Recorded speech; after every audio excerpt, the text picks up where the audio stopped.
All right, everybody. It's that time again. Another book review. Moving along pretty fast and quickly and swiftly. Volume 5. Let me get a little light in there. Volume 5. Days of Futures Yet to Come. Ugh, God, I hate the title. No, actually, the title's okay. It's just I'm not feeling very well, guys. My throat's still messed up, so I'm probably not gonna do this for too long. So I'm going to try to be as succinct as possible. Uh, Basically, this covers 50 issues 59 to 75 and annual number 1.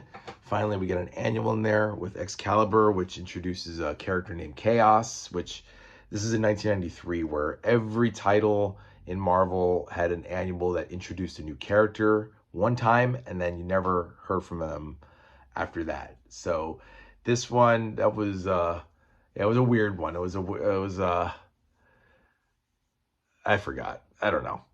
This just came out, guys. So buy the book and read it yourselves. I don't know. It's hard for me to describe. Um, but yeah, there's a dude named Chaos in there, and he's a freedom fighter, and Excalibur help him fight this mage. That's pretty much it. And the rest of the stories, you got Excalibur going through like big stuff, like big turmoil, changes in their roster. I guess Charisse, who is in love with Nightcrawler, committed a murder where she stopped the Shi'ar commander from killing all these aliens out there, and she set the course for the sun, the ship to crash into the sun while she escaped. She, of course, for those you don't know, she ended up joining the team around issue 46, 47. Excuse me. And then by the end of issue 70, there's the Starjammers come and pick her up in issue 68, and then issue 68, 9, and 70 is a storyline, and then she goes to trial. No, she didn't go to trial. She had her trial in absentia and was found guilty.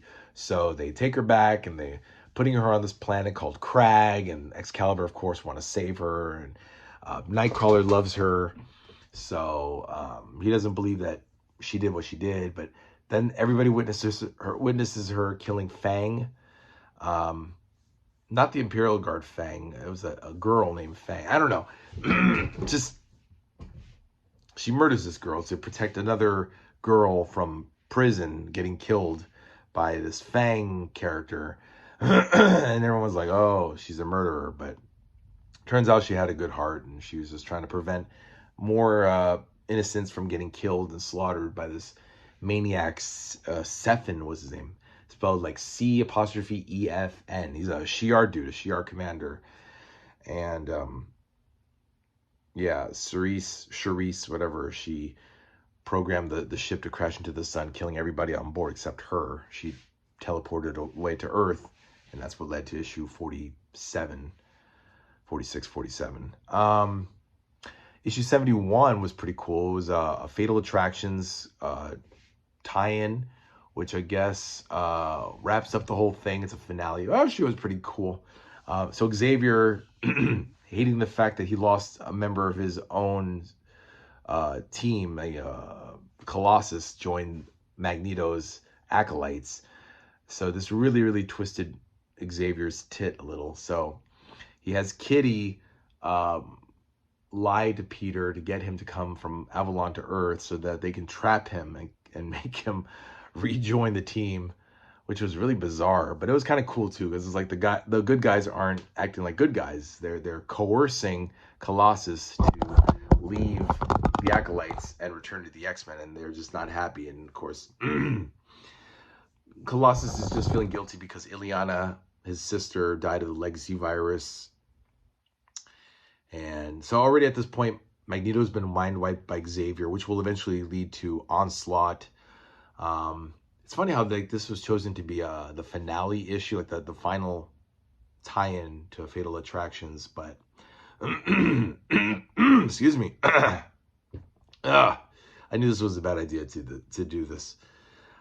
So Excalibur, by the end of the issue, Kitty, Kurt, and Rachel have abandoned all their other teammates back at Braddock Manor and decide, you know what? We're just gonna stay here in Muir Island. We're gonna stay here with Moira McTaggart. We're not gonna go back to England. Fuck that. Fuck those limey bastards. We're Americans, or at least Rachel and Kitty are. Kurt's German, but whatever. And so they stay on Muir Island, and they get into more trouble there. But of course, Megan follows them over there, and she's all looking for Brian. It was weird. There's issue 61 to 65 had them fighting the RCX with this dude Nigel Orpington Smythe, who poses as Agent Peter, and he's basically tricking Excalibur into like being experiments with these parahumans, these other parahumans, and this guy's got all these cherubim and seraphim and all these creatures to kidnap them. And Excalibur they subdue them, they fight, they lose, they win, the end. Then in 66, 67, then they go into the future, to Rachel's future, which is the days of futures yet to come. And then what was it? They fight Ahab from Days of Future Present. And then they come back, and then they somehow lost Captain Britain, and Widget, but I don't recall, they didn't show them getting lost. It's like by issue 68, they've been lost in the time stream without any real showing of it. But we're to believe that when they came back from the future, Brian got lost. So now Megan's all depressed. Megan doesn't want to talk to anybody. This guy Farron, what a dope. Farron is so useless. He became like, he tried to tap into Megan to like help her, and then he became like an invalid. Widget's gone. Lockheed is with Kitty. Kylan again left the team to go find his parents in Scotland. Charisse is now in the Shi'ar with the Shi'ar. She's now a prisoner, but she's the aide of Lilandra. So it's like her, rather than going to prison, she's going to be Lilandra's slave or aide or house woman. I don't know, whatever, who cares? And this is the problem with Excalibur, really, guys, is like there's now no real direction. Now Alan Davis is no longer on the book. Scott Lobdell is infrequently in the book. We get a lot of people in this. This dude Ashford, Richard Ashford. We have Alan Davis, who's now gone. Scott Lobdell, who comes in and out. And then Evan Skolnick and all these assholes like Richard Ashford, Joey Cavallari, Dan Slott, and Jim Kruger. And then we have a whole slew of these other artists, including Alan Davis. And it's like, at this point, it's funny, they even make pot shots about how this is like a low-selling book, and they have to have the X-Men to boost sales. Yeah. Oh, guys, I'm not feeling well. I'm not feeling very well right now. But this book was okay. I don't know. It's not really... Excalibur, again, is still like my least favorite X book. And now we're in that period where it's directionless. You know, I think they should have stayed in England. Now it's trying to be an X book. It's trying to not be so much an outsider book. But now where we're at now is Rachel. So by the end of the run, issue 75, Rachel has now disappeared yet again.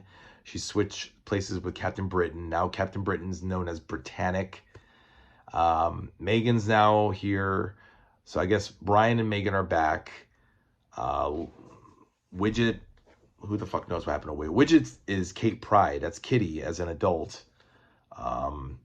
No more Charisse, no more Kylan, no more Farron, I guess. Thank God. Or goodness. I don't believe in God, but, you know. So Volume 5 is good. And I still recommend it, even if nobody out there is an X-Men or Excalibur fan. Yeah, that's pretty much it, guys. I was going to do this tomorrow because I'm really So tired. But if you guys, if I were you, I would dislike this video. I don't know. But let me know what you think, guys. I'm tired. I'm going to bed. But read it. It just came out a couple weeks ago. I think last week or 2 weeks. Volume 5. I put it in the order for Volume 10 of God Loves, Man Kills of X-Men. So I'm really excited about that. And I'll be moving on to the second to the last book, Volume 8. So they didn't put out 6 or 7. So we're going to skip ahead to Volume 8, The Battle for Britain, which covers 1996 to 1998. So we're going to jump 2 more years from the last volume, which ended in 94, to 96 here. Which is a bummer, because 1995 was the year I started collecting comic books. That was really my year of seeing all of this. So this is this. Ben Robb is now the writer. Brian Hitch, Salvador LaRocca, Woods, and Chang. So, yeah, they'll be doing this. Yeah, I like this artwork. I like the inking and the artwork of the late 90s comics. It's really good stuff. All right, guys. Let me know what you think. That's the first 5 consecutive volumes concluded. Again, no 6 or 7. So we're just going to skip ahead to 8. EXCALIBUR. Oh, yeah, they even had this guy. I forgot to mention Micromax was like a little bit. He was temporarily on the team when they went to go rescue Charisse. And now he's no longer on the team. They said he's applying for a job at the Brand Corporation. Yeah, seriously. Yeah. But I like it, guys. I like it. The annual was pretty cool.